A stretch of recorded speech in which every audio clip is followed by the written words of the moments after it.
Hello, good morning, everyone. Welcome to Lunch with a Sea Otter. My name is Robin Hazard, and I work for California State Parks. And before we begin, I want to make sure that all of you are prepared for our program today. So in about 30 minutes, we will be doing a fun craft. So for kids or adults who want to join in, please have a piece of paper and something to draw with. It could be a crayon, a marker, whatever you've got. We're going to have a fun craft in about 30 minutes. But before that, if there's any questions whatsoever that you have throughout this program, there will be a link down below. So if you have any questions, you can check out our Sea Otter Savvy Facebook page, as well as the state park Facebook pages. There's both Hearst and Simeon State Park, as well as Morro Bay State Parks. So if you do have any questions, please head over there. And I will try to catch those so we can answer them live. If you're watching this after the fact, again, there will be links below. So feel free to ask questions, and we will get those answers for you. So let's go ahead and get started, and I'll introduce you to a couple of my friends here. We've got Heather Barrett. You want to tell us a little bit about yourself? Yeah, hi everyone. My name is Heather Barrett. I'm a sea otter biologist with Sea Otter Savvy, and I'm really excited to be here today to talk to you guys more about the southern sea otter. And I also want to thank you viewers all tuning in. This whole week is Sea Otter Awareness Week, and so there's a lot of different events that have been planned that we're working with. And so also what Robin just mentioned, there's going to be some links at the bottom of this in the description section once the video is done. You can add those resources and check those out after, and we'll also include the other events that will be happening this week, including, I think there's another one this afternoon at 4 p.m. with the Marine Mammal Center. So excited to chat with Sarah and Mariana. Awesome. Sarah, would you so much, Heather? All right, Sarah, do you want to tell us a little bit about yourself? Yes, hello. My name is Sarah. I work at the Lawrence Hall of Science in Berkeley. And I'm so glad that you could join us today. Maybe you're having your lunch right now, and I don't know about you, but I've never had my lunch with a sea otter. I'm very excited that Mariana is able to take us to a place where we can actually see sea otters and see what we can notice together, what we can find out about these extraordinary animals. And we have Heather, a sea otter scientist, who can maybe answer some of our questions. Awesome. Thanks so much, Sarah. I know I'm very excited as well. And Sarah mentioned Mariana. Mariana, do you want to tell us a little bit about yourself as well as where you are? Yes, of course. Hello, everybody. I'm so excited to be here. My name is Mariana, and I am a park interpreter specialist for California State Parks. So I work for this wonderful symbol on my hat. And I am located at Morro Bay State Park. Some of you might be wondering where that is. I'm going to describe the location, and then Heather has a map for you to show you exactly where I'm standing. So Morro Bay State Park is located on California's beautiful Central Coast. I am about 4 hours south of San Francisco and 4 hours north of Los Angeles. So I'm right in the middle, and I get to work in a very wonderful location where there are so many different plants and animals that call Morro Bay home. And we are going to be talking about a very special animal that lives here, and that is our southern sea otter friends. And there are two locations where you might be able to see a sea otter if you were visiting Morro Bay State Park. One of them is where I'm standing, and that is in front of Morro Rock. And you can see a little bit of Morro Rock right here. I am in a public location, so I'm wearing my mask to protect myself and others, but occasionally you might see people walking or cars passing by.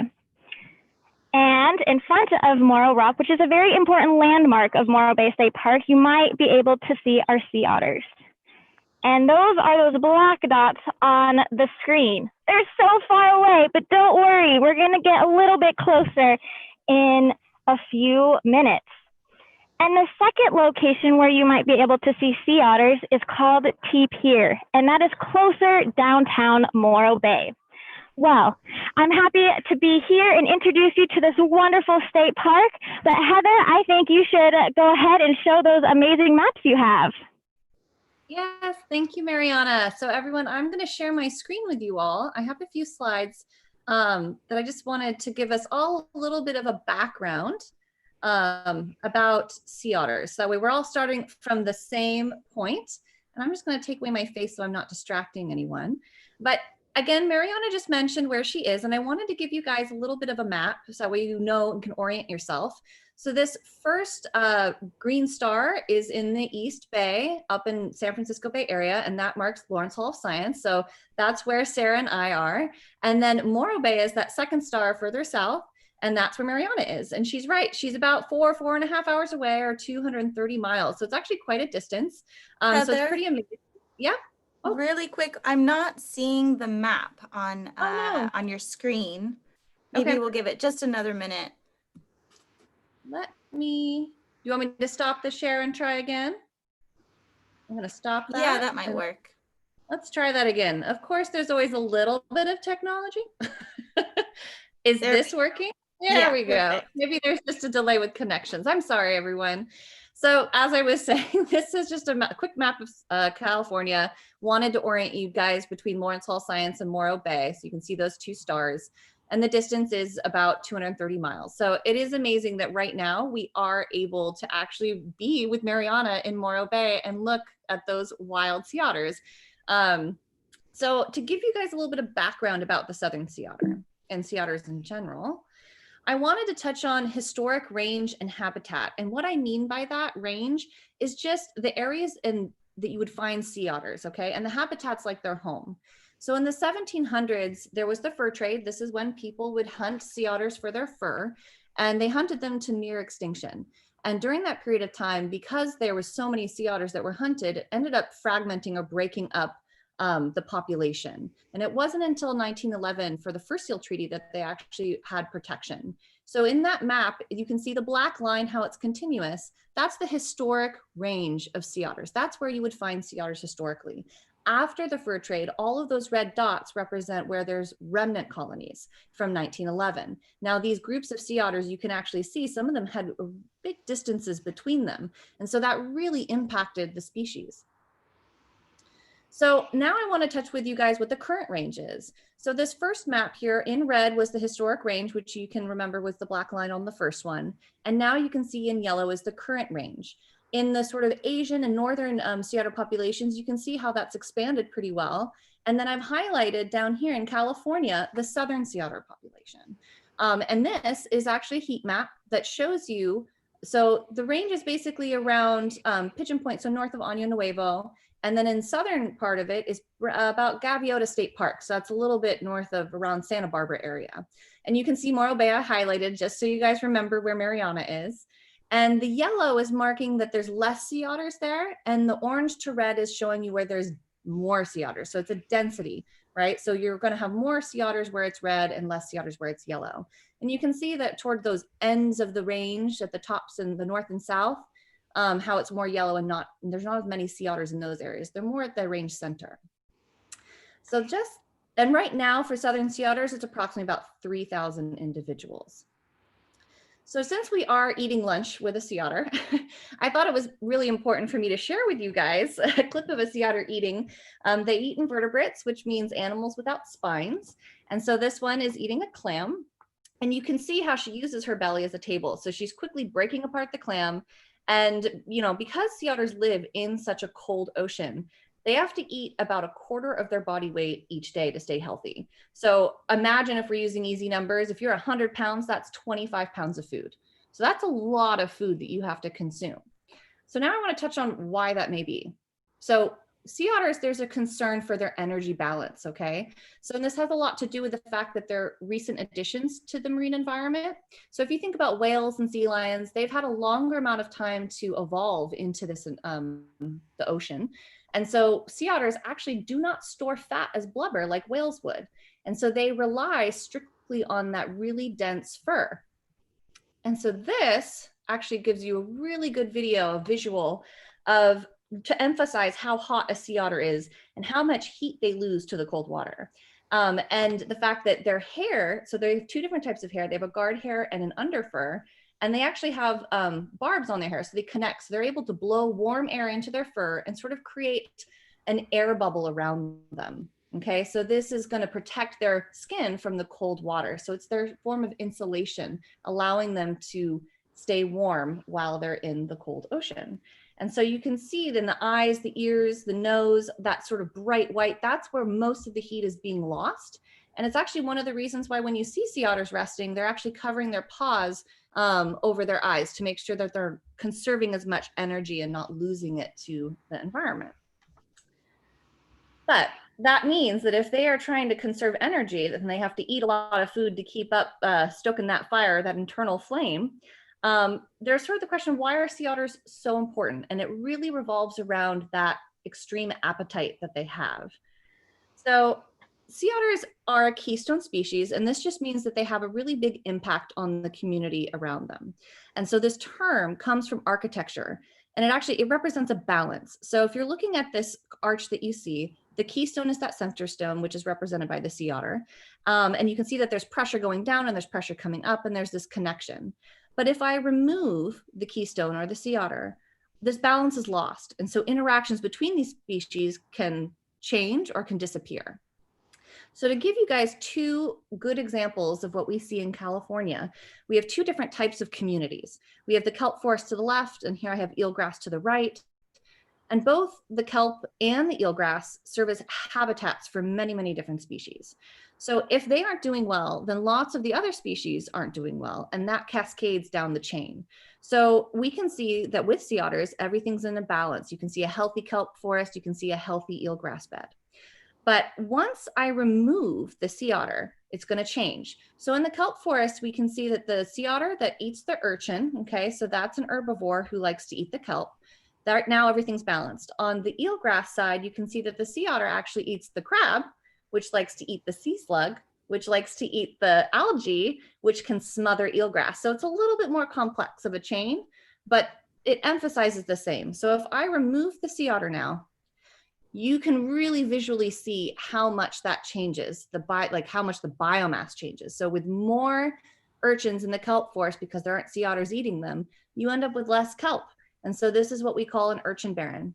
And then on the eelgrass side, with more crabs eating all of the sea slugs, then there's tons of algae that's smothering the eelgrass, and it doesn't get the light it needs to grow. So these are two examples of how sea otters are such important species for our coastal and estuary communities. And so I just want to end on the note that if you guys are living in areas like the Bay Area or Northern California, I want you guys to think, have you ever seen a sea otter up there? Or even if you're down south, like further south in Southern California.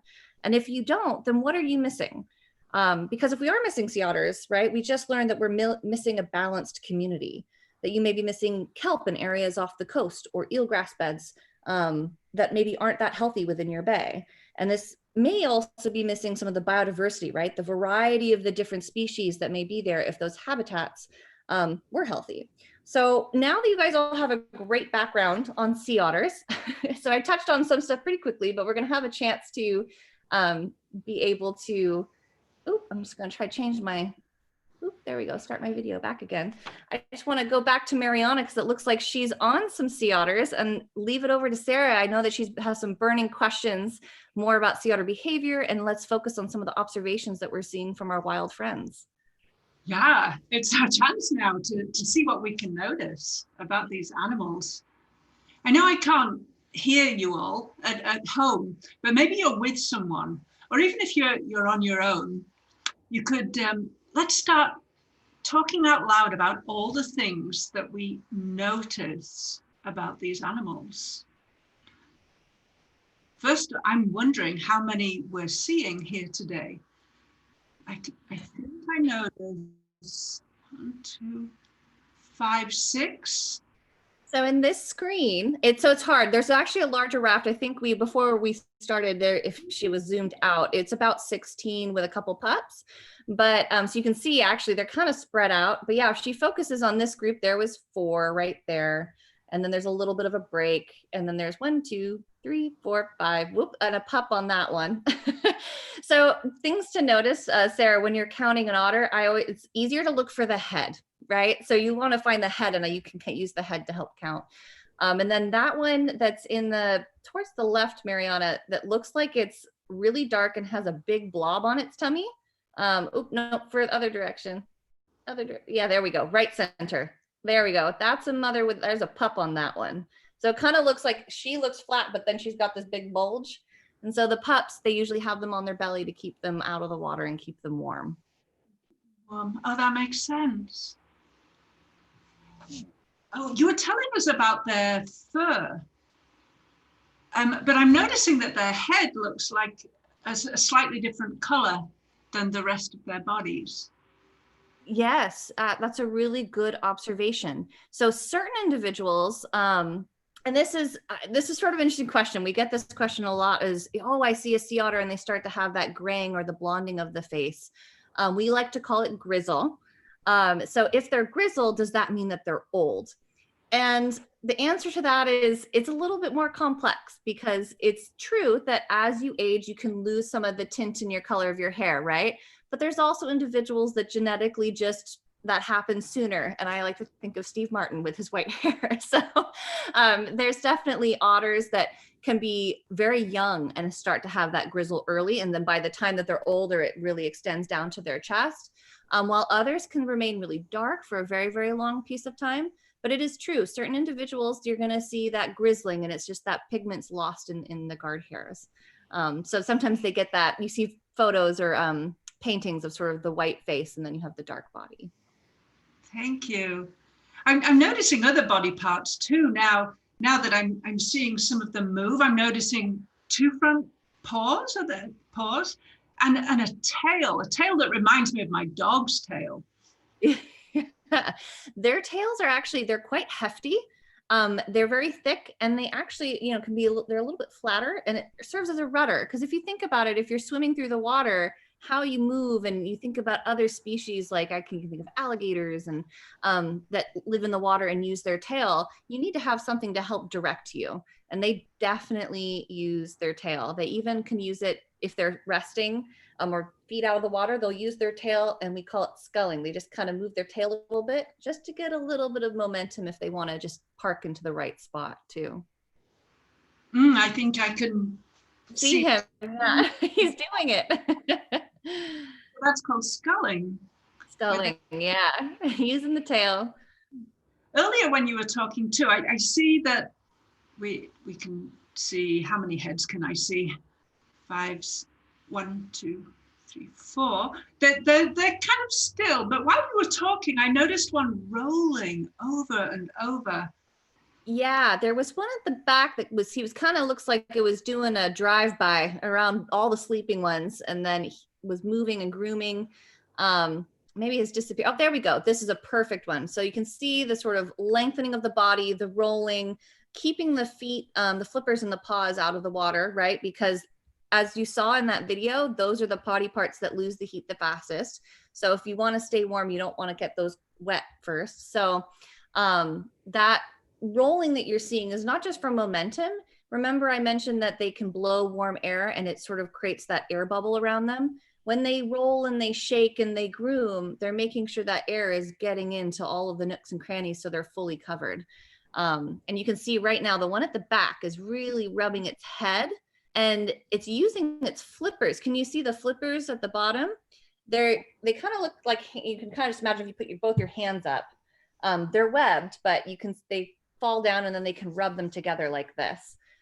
Same thing, just making sure the fur is clean and air is definitely getting into that underfur to keep them warm. So all that scratching is moving air closer to their bodies to keep the water away. Yeah, a mixture of both. So it's going to be the making sure. So if they started off wet, it's probably going to be cleaning some of it. And then also just the light grooming and making sure that that air is moving around. Yeah, to make sure that no water gets to touch their skin. Otherwise, it's really cold. And it looked like on your video that it lost most of the heat from its head, and it's scratching its head. Yeah. So especially in that video, you could see it almost like their eyes sockets, the nose and the mouth was bright white, right? So that was the most amount of heat being lost. And it's true, it's even true for ourselves. Like if we were in an Arctic climate, we're going to be losing a lot of heat out of our head. That's why we wear hats. For sea otters, they don't have extra clothing to add. They have to make sure that the fur that they do have on them stays in pristine condition. So that's what that grooming and that rubbing does for them. And then I think I mentioned, I haven't seen one yet. Oh, look at that flipper. He's making sure to stretch and get that flipper all clean. They can also cover their eyes and their face. So there's some memorable photos, and people can probably know that you see this a lot with sea otters. And it's people like to think it's cute, but it's actually a behavior that keeps them warm. So it's an important behavior. And so when we see that, we want to make sure we let them do that. We don't startle them, disturb them, wake them up. If they're resting, they need that energy to conserve. And yeah, covering their eyes is part of that process too, especially if it's a cold day. They do look to be resting, and scratching. Yeah. Yeah, absolutely. And I think we mentioned, you and I chatted about this before, but they, I like to say that there's sort of three main things sea otters, there's many things sea otters do, but the really main three things to remember is that sea otters, they're going to rest, they're going to eat a lot, remember, because they eat 1/4 of their body weight. We just talked about that. And they're going to groom a lot. So those, and there's a lot of other little, you know, things that they can do, but those are the three main behaviors to think about for a sea otter. And everything they do is sandwiched between grooming. So if you want to think what a sea otter is doing, it's going to be sleeping, then it's going to groom to wake up, get its fur all ready to go eat, and then it's going to go eat, and then it's got to get its fur all ready to go back to sleep, because once it dives down, those air bubbles can kind of, that are trapped in the hair can come out when they're underneath the water, so they have to start over again. So then they groom and they sleep. So grooming is always sandwiched between all these different behaviors, because they have to make sure that that fur is in perfect condition. Do they have fur on their flippers? So what you can see, unfortunately, this is, since it's backlit, you can't see it as well. They do have some fur on their flippers, but they do have little pads. So you will see, like where the nail beds are, you're going to see little spots. But for the most part, sea otters, there's that fact that sea otters have about 1 million hairs per square inch. And that is true in certain body parts. But if you were closer to the face, or if you're closer to the limbs, it's not going to be as dense. So those, again, are the areas, and that's why you see them when they're resting, keeping those out of the water. So the areas that they have the densest fur is going to be sort of in the chest area, and where they're going to be more submerged. I see 2 of the sea otters seem to be looking around now. Mm-hmm. Yeah, so another thing is that if you're, you know, they are bigger than people think, but they are a small marine mammal. And they're living in an area that's coastal and has a lot of traffic from people. So there's always going to be an awareness and alertness. And so, oh, yep, we got some, oh, wow, that's a perfect example of what I would call a disturbance. That's lucky we had, we got a flush. So this is actually excellent, that I'm happy that people are able to watch this, because this is one of the things that Sea Otter Savvy really, we try to work with and educating people, is in that moment, we were just watching a full group of sea otters resting, conserving energy. And you see some of them now had to submerge fully. So all that hard work of staying warm and making sure air was in there, they had to go under, they have to start over again. Unfortunately, by doing that, that puts a lot of pressure on these individuals, especially if there isn't enough food to find, if it's, you know, prey limitation, hard day. Could you imagine on your hard day, you were extra tired and someone kept knocking on your door, waking you up, and you had to keep doing something. So unfortunately, this happens in areas where we call hotspots of when there's tourism. And so we try to educate people who are recreating in those areas to be respectful of the wildlife. And through my research, a lot of what I did was focusing on energetic cost of human disturbance. And we were able to figure out that, at least in these areas, the distance does matter. So you can definitely go and see sea otters where Mariana is. She's not disturbing sea otters and she has a great view. But the closer you get, the more likely it is that you're going to cause a disturbance, which costs them energy. And that energy they have to make up by eating clams or crabs or, so we like to say a minimum of 60 feet or about 5 kayak lengths. That's about equivalent to 5 kayak lengths. Don't ever get closer than that. Otherwise you're going to likely cause a disturbance. So that surfer was too close. Yeah, unfortunately, he came, I think, into the shore. And so between basically where Mariana was and where they were resting, unfortunately, there's only so much space between there. So ideally, he would have gone around. So, yeah, but now you can start to see all the movement again as they try to groom. They have to settle back down. Our biggest concern for that with energetic loss is for females and pups. So female sea otters, their energetic cost doubles when they give birth and they're lactating and they're giving milk to their pup. And so you can imagine she's exhausted. So when she needs to sleep, it's for a very good reason. And so that's why we try to make sure that we respect the nap is our slogan. Respect the nap. Yeah. They did. You can all that grooming. Again. I'm sorry, what? They do seem to be settling down again. I noticed a lot of movement after the surfer. Yeah. But now they're settling down. Yeah, no, definitely. I mean, it doesn't take them long to try to settle again, especially if they are really tired. It's just, you'll start to see that even though they're kind of settled, they're still going to have to go through that whole grooming session again. I noticed that too. Yeah. Yes. They seem to be using their tail to move. Mm-hmm. Yep. So, and that, like I said, that rudder tail, it really helps with sort of low movement. So if they aren't needing to rush quickly somewhere, they can just use that for locomotion. I'm trying to see if we have interaction. Is that, we've got some interaction going on in the corner there. Looks like 2 sea otters are roughhousing. Is that common to see? Oh, yeah. So sea otters, they are of the weasel family. So they actually, I like to think of them as sea weasels. And weasels, if you guys know anything about weasels, they're very, they have big attitudes. And they're very curious. So they're very active and we can be sort of quote unquote playful. But they learn a lot in that. So it's not that they're necessarily playing, but they learn as they interact with each other. And so they definitely, maybe that's a large pup. I can't tell Mariana from the backlit, but it looks like moms and pups will definitely, when pups get older, start to interact and play and learn how to grapple and hold on. And females and males do the same. So it's definitely part of their behavior. They're very active, fidgety. That was nice to see them interact and play. It reminds me of a lot of animals when you watch them. Yeah. Well, and even when we play, like as growing up, you learn a lot when you start interacting with others, and it's very social and you learn a lot that way. So they are basically, all these otters, when they're interacting, they're learning something. Yeah. Awesome.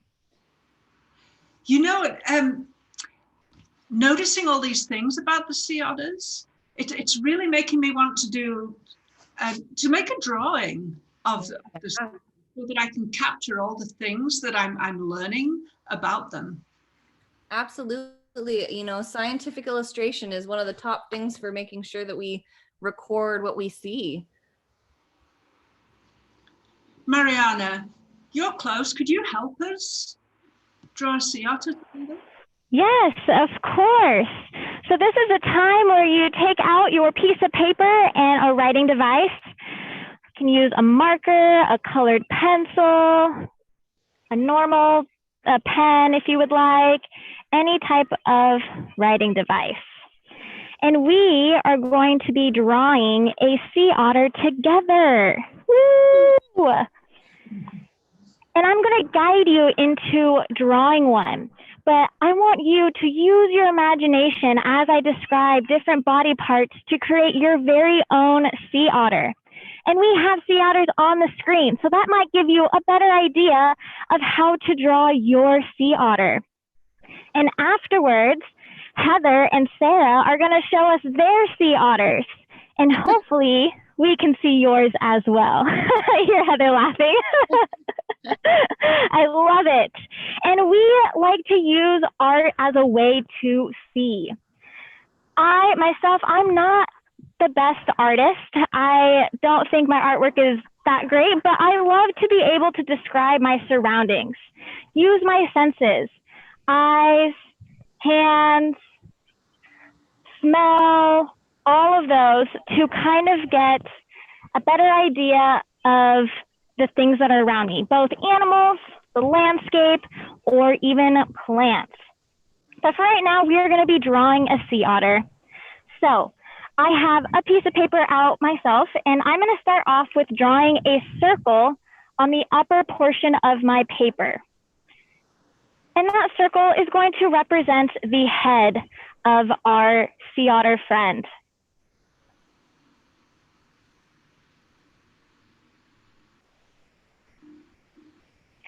You might be able to see some heads popping up in the water too on the screen.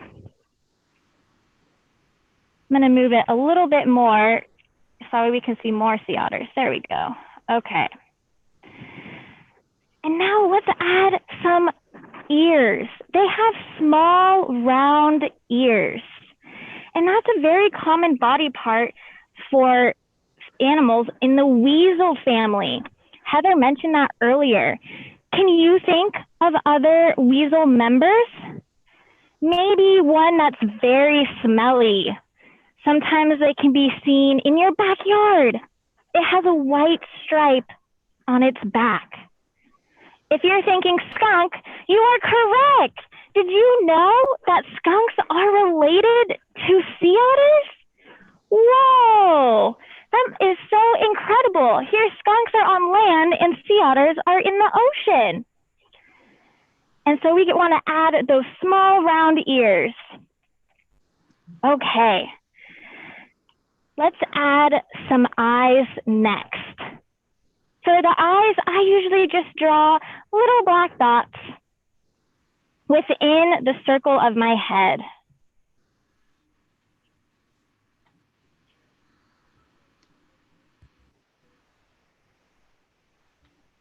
And to add more facial features, I'm going to add a nose and a snout. For the nose, I like to draw an upside down triangle. But if you think sea otters might have a different shape, I encourage you to draw what you would like to help you get a better understanding of sea otters. And then to draw the snout, I usually draw a few lobes or circles that attach to the nose. It's a really hard way of describing it, but we'll get examples of it from Heather and Sarah when they show us their sea otter drawings.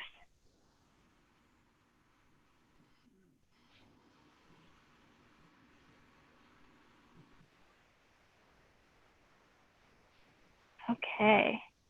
And to add to the face, I'm going to draw whiskers. Sea otters have whiskers. And for the whiskers, I just draw lines coming out from the snout region. Whiskers are really important.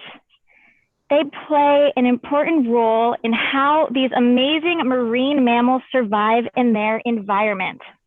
This water in the bay or in the ocean, it's very murky. It's really hard to see. So they can't just rely on their eyes. They instead rely on their whiskers.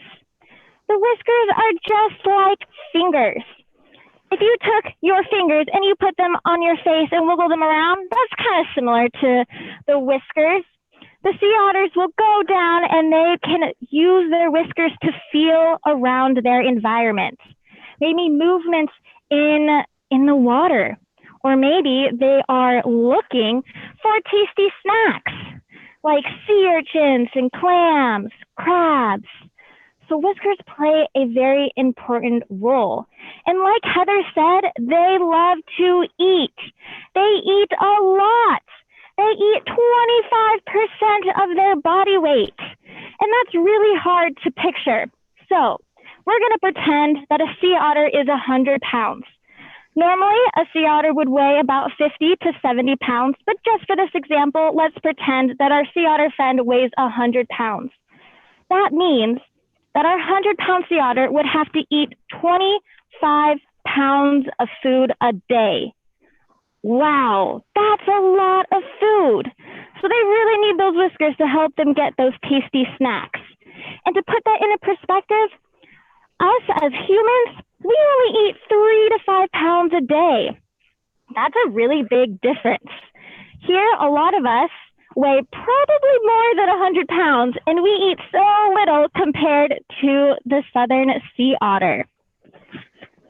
So we definitely want to include a lot of whiskers in our drawing. Okay, we have the face. Now let's draw the body. So for the body, you can draw an oval right underneath the circle or the head. And sometimes the body can almost look like an eggplant shape. Maybe you know what an eggplant is. Maybe you don't. Maybe you'll look up what an eggplant looks like. Okay, so now we have the face that's done and we're working on the body. What else do you think they might need? We talked a lot about body parts, both Sarah and Heather, looking at the screen. I'm going to scan. Maybe it'll give you an idea of what else we might need to include. I think we should include, I see some paws. I think we definitely need to add some paws. And usually for my drawing, I like to pretend that my sea otter is waving at me, so my paw is waving.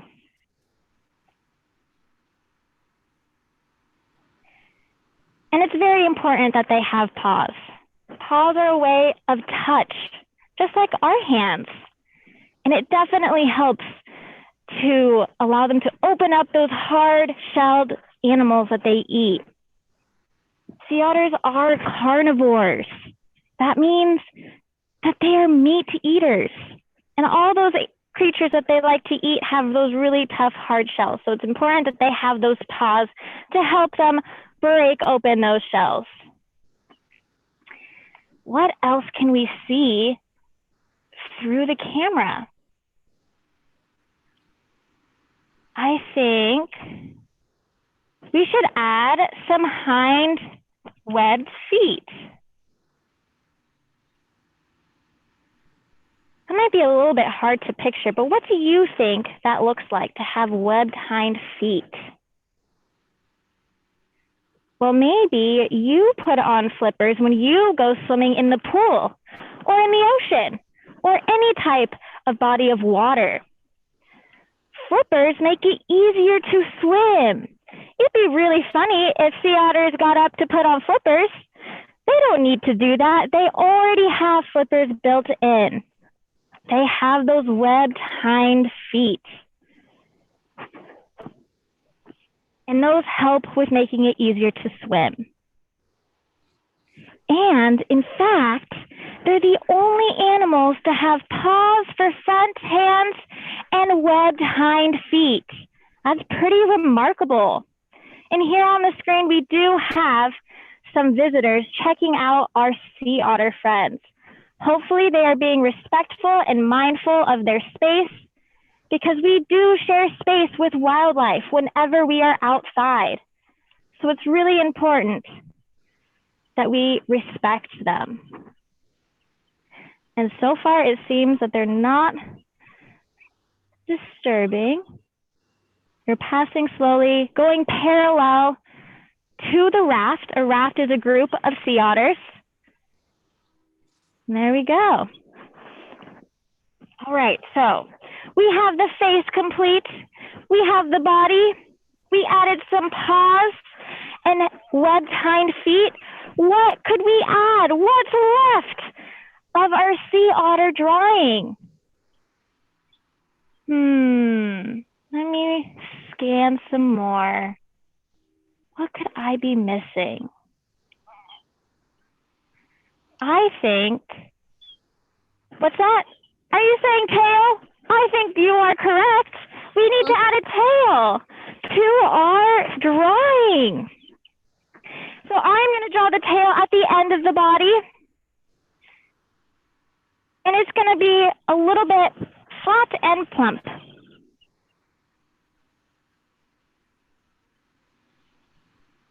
There we go. And the tail also helps with swimming, just like Heather said.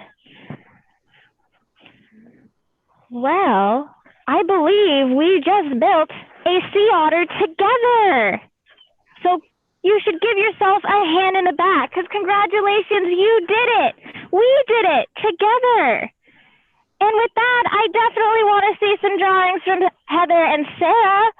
So let's see what you drew. Oh, is this going to let me show? Oh, maybe it won't. Wait, it's got to be closer to me. Oh, yay! Whoa, look how amazing her drawing is. Well, it's because you helped us walk through our circles and our ovals and our eggplant shapes.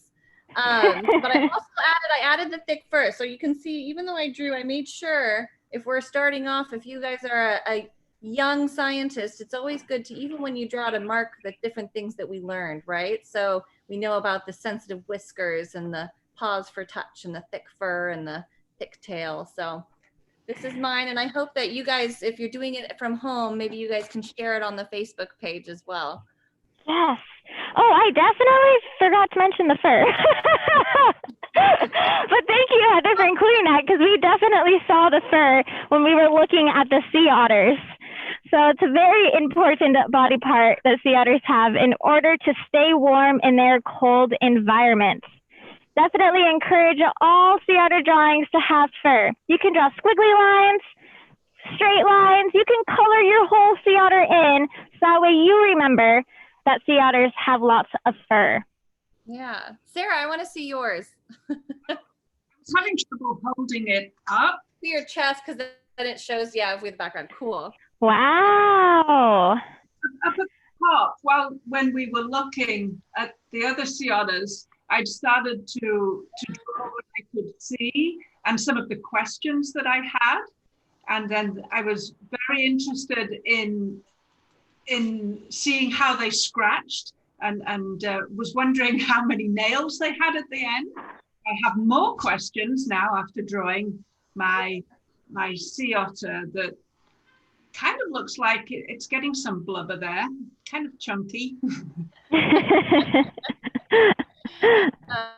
Yeah, that's a good point. They do have nails. They're very small. It's hard to see, but sometimes if the light's right, you can see the nails. And yes, they do have 5.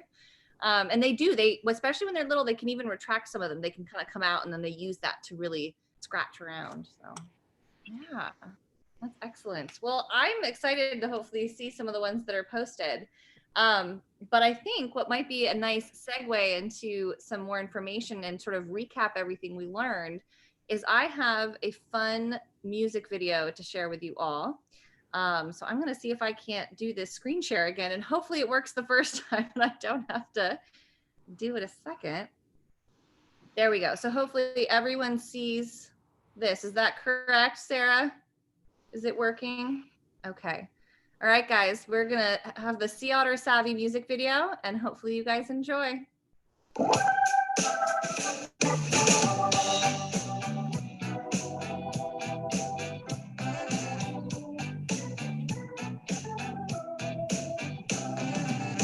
There were so many of us back in the day, hundreds of thousands, but they took us away.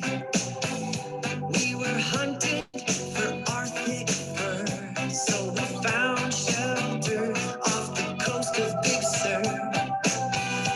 We're descendants from these ancestors, living along Central California's shore. Restoring coastlines thrown out of whack. Ocean life is thriving now that we are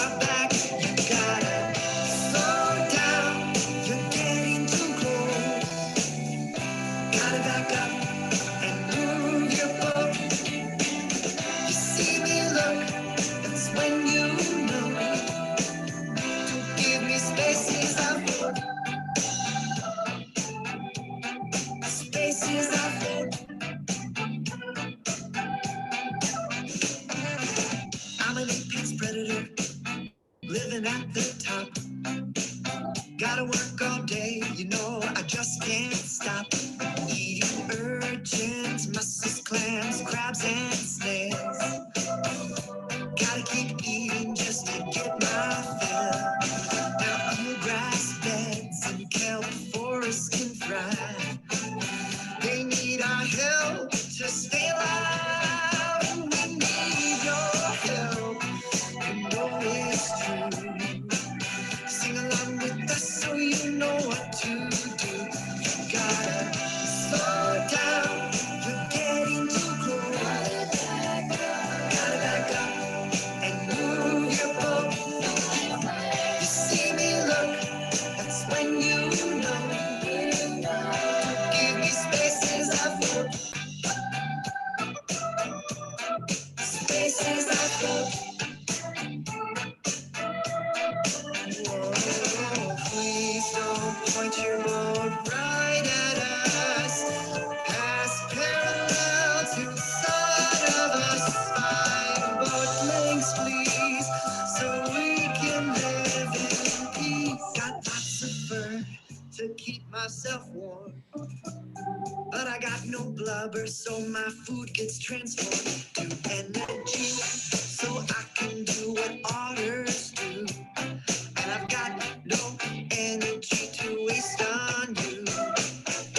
If you see my head raised, it means I'm alert. I don't have extra energy to exert. So please don't force me to swim away. It gets so tiresome throughout the day. You gotta slow down, you're getting too close. Gotta back up and move your boat. You see me look, that's when you know. Give me spaces I float, spaces I float, and that will make us so happy. Spaces I float, now you can be sea otters today.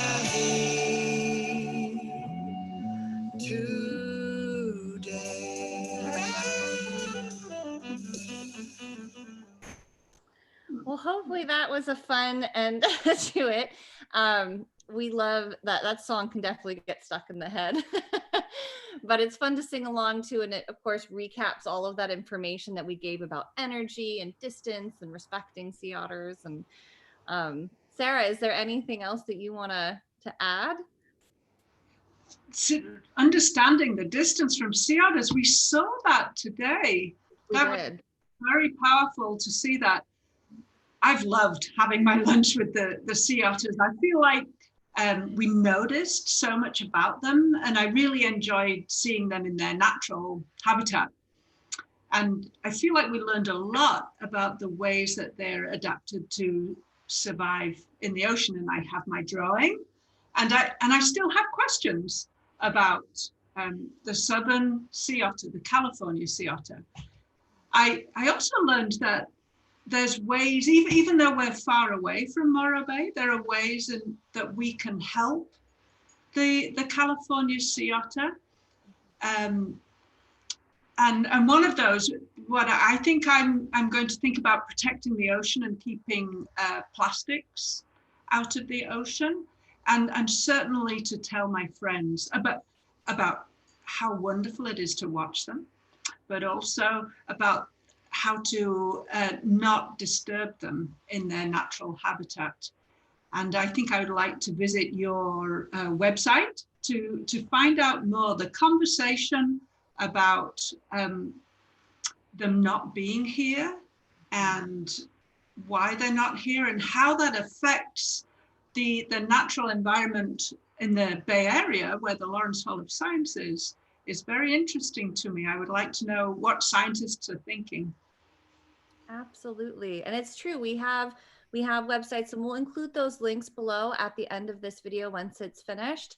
So we urge all of you guys, if you have more questions, to go and look at those, because we will include the We Were Here information, sort of sea otter historic range and what range expansion means, especially for the Bay Area, because yep, we miss them now, but who knows, maybe one day we get to see them up there with with the bridges behind us.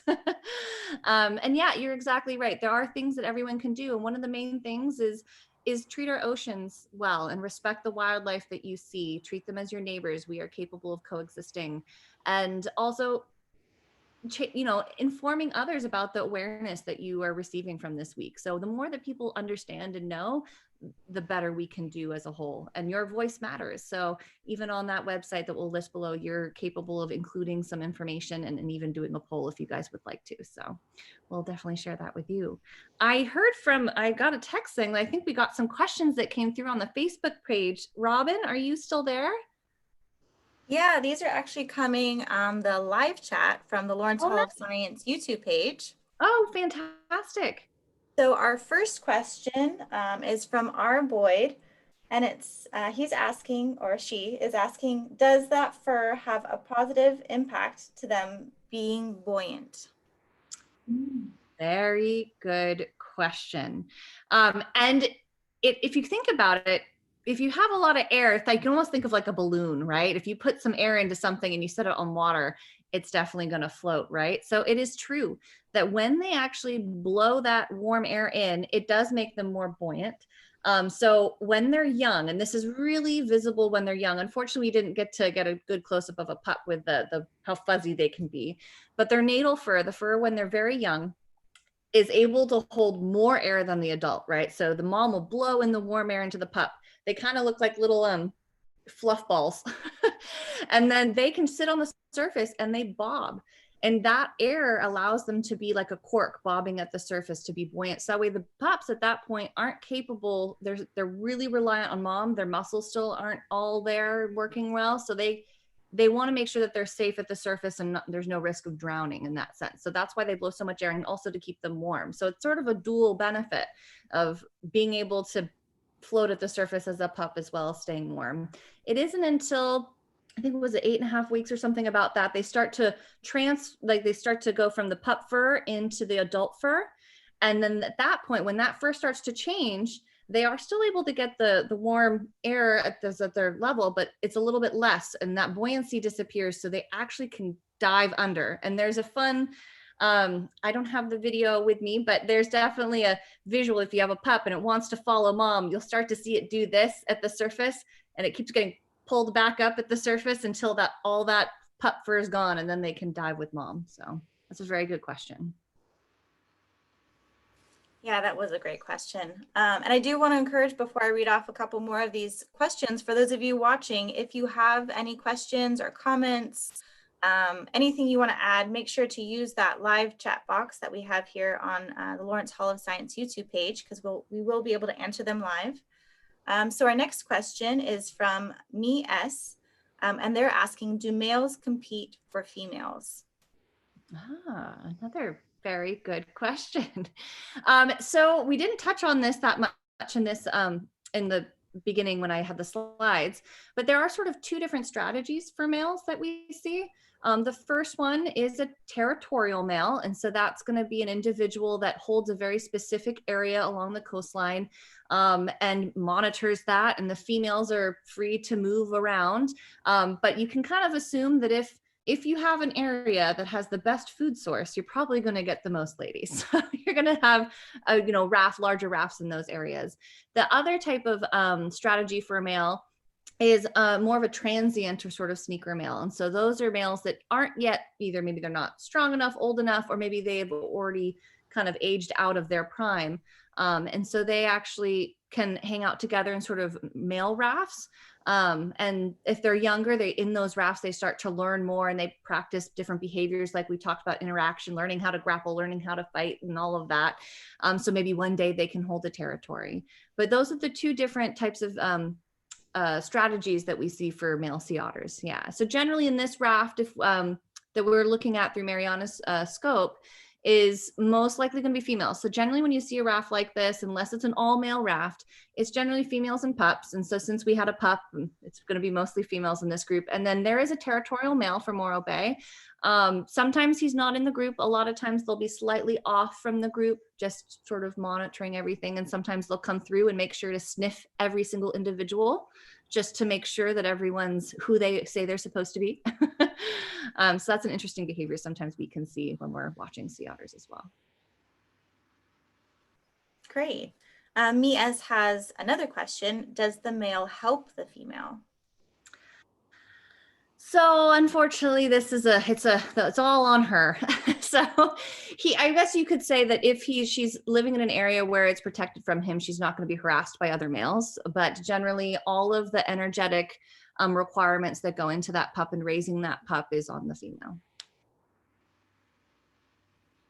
We have another question from Poco Meno. How do they hold sea urchins without getting hurt? That's a good question. You know, I wonder, I've never seen this from a pup's learning standpoint. I always wondered how like that would, but their paws, they're almost kind of fused, and then they're very thick pads. And so when they do pick things up, even though they have strong paws, they can be quite delicate as well. They also, when they dive down, especially with lots of little urchins, they'll actually put them in their, they have a little bit of excess skin in their armpit, and it creates a pocket. So they can shove their food into their pocket. And then when they swim back up at the surface, you'll see them reach into their little armpit pocket, which actually, how perfect is this? I hide my snacks in my armpits.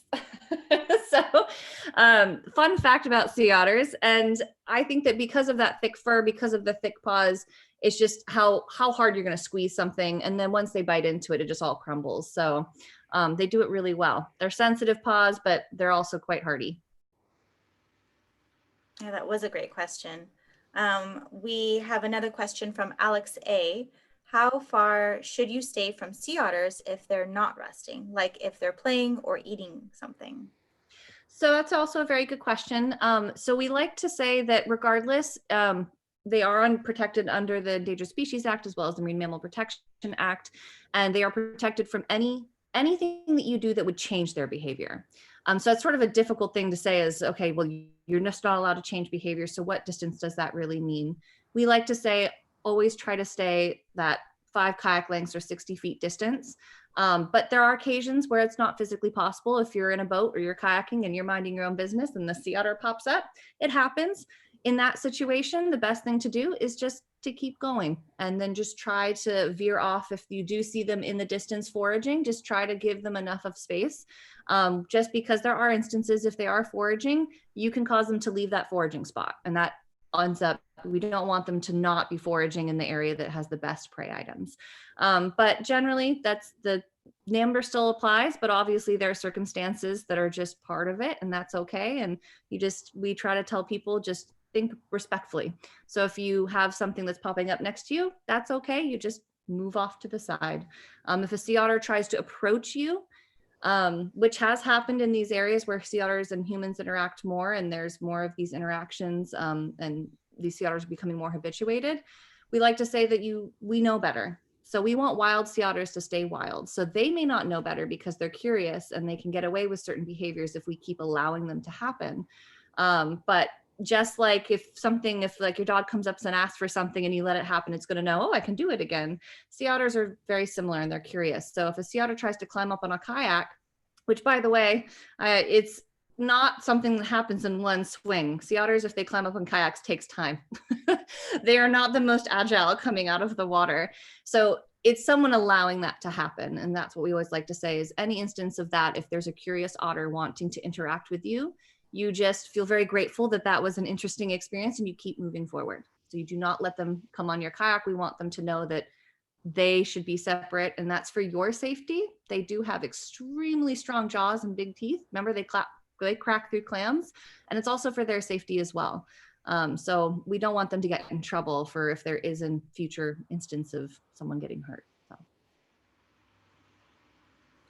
Yes, so that looks like that was the last question. We do have some comments. Rick is saying, so cute, great song and artwork. And Mies says, thank you, wonderful presentation. Awesome. I'm so glad everyone was able to join us today. And yeah, I guess we'll include, there's a lot more events going on for Sea Otter Awareness Week. I am so thankful for Sarah, you and Lawrence Hall Science for hosting us today for lunch with a sea otter. And hopefully everyone at home got to learn a little bit more about sea otters today, and fun for the whole family, and all the little ones hopefully got to build a sea otter and learn about observations. And yes, we'll include all of the links for more information below, as well as at Sea Otter Savvy Facebook page. So awesome. It was great for us to visit Mariana down in Morro Bay. Thank you for helping us to get there. Yes, thank you, Mariana. Yeah, of course. I had so much fun. Thank you for having me. Thank you, Robin, for being our master behind all of the technology today. Yeah, of course. I'm happy to be a part of Sea Otter Awareness Week the best we can. Yeah. Well, thank you guys so much. And yeah, tune in at 4 o'clock for the Marine Mammal Center, and then just check us out. We have a lot more events coming, and all those links will be below. Sweet. All right.